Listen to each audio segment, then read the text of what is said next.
చూపించినంత అందంగా సౌమ్యంగా మళ్ళీ మళ్ళీ మళ్ళీ మళ్ళీ మళ్ళీ మీరు చూపించినంత అందంగా సౌమ్యంగా సృజనాత్మకతంగా ఏ డైరెక్టర్ కూడా భాగ్యశ్రీని చూపించలేదు. అమ్మ ఇప్పుడే వచ్చిందా యారే పొద్దున్న చూపిస్తాను కంగారే ఉంది. ఇప్పుడే వచ్చింది కదా. చూపించలేరు అంటున్నా. చూపించలేరు అంటున్నావు. చూపించలేరు ఎందుకంటే ఎంత చూపించాలో అంతా చూపించేశారు. సో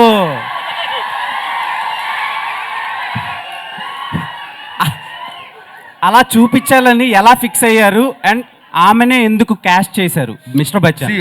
దీన్ని ఏమంటారు కంపెనీస్కి ఉంటుంది చూసారు యూఎస్పీయా దాన్ని ఏమంటారు యూనిక్ సెల్లింగ్ పాయింట్ యూఎస్పీ కదా. నా యూఎస్పీని ఎలా చెప్పేస్తాను గురు మైక్లో చెప్పలేం కదా, అదే ట్రేడ్ సీక్రెట్. అది చాలా మంది పిచ్చోళ్ళు అయిపోతున్నారు ఆ జిక్కి సాంగ్ చూసి. సదాస్తు. ఓకే సార్ బ్రహ్మకళ్ళి గారు ఇక్కడ, సార్ బ్రహ్మకళ్ళి గారు ఇక్కడ.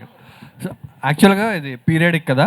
సో నార్మల్గా సెట్ వర్క్ కానీ ఆ బ్యాక్ డ్రాప్ వర్క్ కానీ అంత పీరియడిక్ అంటే ఎంత పర్ఫెక్ట్గా చేసుకున్నా ఎక్కడో చిన్న మైన్యూ మిస్టేక్స్ కనిపిస్తాయి కెమెరాలో అవుట్ ఫోకస్లో ఎక్కడో కనిపిస్తాయి. సో దానికి మీరే ఏం వర్క్ చేశారు అండ్ హరిశంకర్ గారి కాంబినేషన్లో ఆ పీరియడిక్ సెటప్కి ఎంత వర్క్ చేశారు?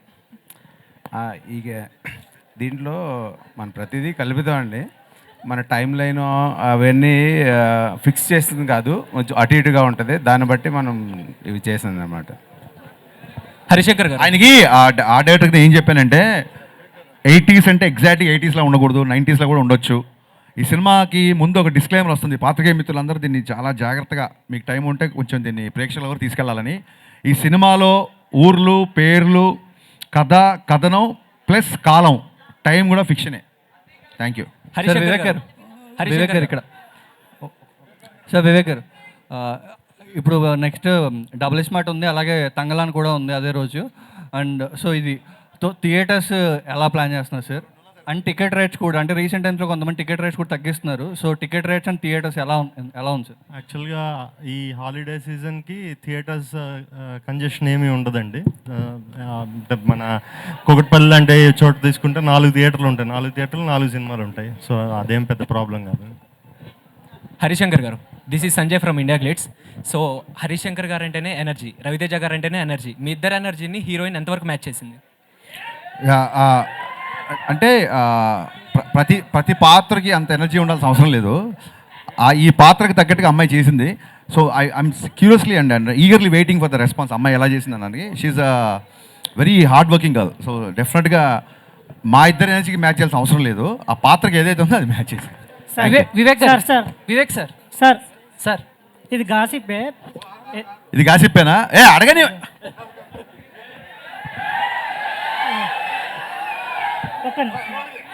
గురు, నువ్వు మా పత్రికా స్వేచ్ఛని నువ్వు ఉక్కుపాదంతో తొక్కుతున్నావు శేఖర్. నేను ఒప్పుకొని నేను చెప్తున్నా. నేను సార్ రెడీ. ఇది గాసిప్పే. గాసిప్పే చెప్పండి సార్. బాలయ్య గారితో ఆవేశం రీమేక్ అని గాసిప్ వచ్చింది కదా.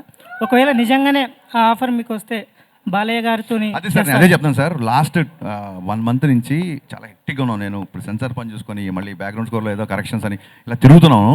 ఆ ఆవేశం ఏంటి, ఆ సినిమా నేను చూడలేదు, ఇదంతా ఒకసారి మనం తర్వాత మాడుకుందాం అంతే. Simple. I'm requesting little time. Okay sir. Vivek గారు, సార్ 14th ప్రీమియర్స్ ఉంటున్నాయి కదా. సో పెయిడ్ ప్రీమియర్స్ వాటి గురించి ఏమైనా డీటెయిల్స్ చెప్తారా? అంటే 2 తెలుగు రాష్ట్రాల్లో కూడా ఉంటాయి కదా, ఏ టైమింగ్స్ నుంచి ఉంటాయి? 2 తెలుగు రాష్ట్రాల్లో చాలా థియేటర్స్లో పెయిడ్ ప్రీమియర్స్ ఉంటాయండి 14th రోజు. Sir Harishankar garu, sir one more question. Please. So 10 more questions. So Raviteja గారి ఇన్వాల్వ్మెంట్ అంటే మీరు మిరపకాయకి ఆయనే టైటిల్ పెట్టారన్నారు, మిస్టర్ బచ్చన్కి ఆయనే టైటిల్ పెట్టారు. అంతవరకేనా, లేకపోతే కథలో లేకపోతే ఏమైనా సీన్స్ చేసేటప్పుడు ఫైట్స్, రొమాంటిక్ సీన్స్ లో కూడా ఆయన ఇన్వాల్వ్మెంట్? అదే బ్రదర్, ఏ సీన్లైనా హీరో ఇన్వాల్వ్ అవ్వాలి. రొమాంటిక్ సీన్లో ఇన్వాల్వ్, విలన్తో కూడా ఇన్వాల్వ్ అవ్వాలి. ప్రతి ఎమోషన్ హీరో ఇన్వాల్వ్ అయితేనే టేక్ ఓకే అంటాం. అంటే మీరు చెప్పింది కాదు సార్, అంటే ఇలా చేద్దామని చెప్పినప్పుడు లేదు. డెఫినెట్గా 70 సినిమాలు చేశారు ఆయన. చాలా చోట్ల నేను ఇలా నడిచి వచ్చేప్పుడు ఇలా నడిచి వస్తాను, ఈ డైలాగ్ ఇలా చెప్తాను. చాలా అంటే ఆర్టిస్ట్కి బాగా నచ్చినప్పుడు డెఫినెట్గా ఇన్వాల్వ్ అవుతారు. సో సెట్లోకి వచ్చిన తర్వాత పెద్దగా ఇన్వాల్వ్మెంట్ ఏమి ఉండదు. సెట్కి రాకముందు ఆయనకి ఏమన్నా సీన్లో డౌట్లు ఉన్నా లేకుంటే ఎందుకన్నా డెఫినెట్గా అడుగుతారు, దానికి తగ్గట్టుగానే చేస్తారు. Thank you sir, all the best. Harishankar గారు, ఇదివరకు యాక్చువల్గా వేరే మిస్టర్ బచ్చన్కి క్యాప్షన్ వేరేది ఉండేది కదా. అవును, చెప్పేమన్నా మర్చిపోయారు, మార్చారు, వేరే మార్చారు. సో దానికి దీనికి అంటే ఇది చూసుకుంటే ద ఓన్లీ హోప్ అనేది నార్మల్గా కొంచెం సినిమా రిఫ్లెక్ట్ చేస్తుంది. అది కొంచెం ఫంకీగా ఉంది కదా. సో దాని మీద చిన్న కాపీరైట్ ఇష్యూ వచ్చిందండి. సో అందుకని ఇది పెట్టాం అంతే. అంటే దానికి సిమిలర్గా ఉన్నది తీసుకోవాలి కానీ ఇది టోటల్ కాంట్రాస్ట్ ఉంది. అంత క్రియేటివ్ లేదు, మరి ఏం చేద్దాం, ఏదో నచ్చింది ఇది పెట్టేసాం. హీరోయిన్ హరీష్ శంకర్ గారు యా ఇక్కడండి. రవితేజ గారితో ఈ సినిమా అనుకున్నప్పుడు ఫస్ట్ అంటే హీరోయిన్ చాయిస్లో ఫస్ట్ చాయిస్ భాగ్యశ్రీ గారైనా వేరే వాళ్ళు అనుకున్న తర్వాత తీసుకున్నారు ఎట్లా? యా ఫస్ట్ ఒకటే ఫోటోషూట్ చేసామండి ఈ అమ్మాయిని హీరోయిన్ కాబట్టి ఫోటోషూట్లో నచ్చగానే పెట్టా. యా యా యా అయినాక బోస్ గారు భాగ్యశ్రీ గారు అయినాక బోస్ గారు అయినాక బోస్ గారు సార్ హియర్ హలో యాక్చువల్గా హరీష్ శంకర్ గారు చెప్పారు, చాలా రవితేజ గారిని చాలా కష్టపడి అందంగా చూపించింది మీరే అని చెప్పారు. సో మీరు చేసిన మొత్తం ఈ టోటల్ 2.5 అవర్స్లో మీకు ఏ ఫ్రేమ్లో రవితేజ గారు బాగా నచ్చారు ఇప్పుడు రిలీజ్ చేసిన పోస్టర్స్లో? Which poster you like? It was already there in the trailer when he looks up with the cigarette. Okay, మరి హీరోయిన్ గారు పక్కన ఉన్నారు, ఆవిడ ఫ్రేమ్స్లో అన్నింటిలో మీకు బయటకు వచ్చినట్లు ఏ ఫ్రేమ్ బాగా నచ్చింది మీకు?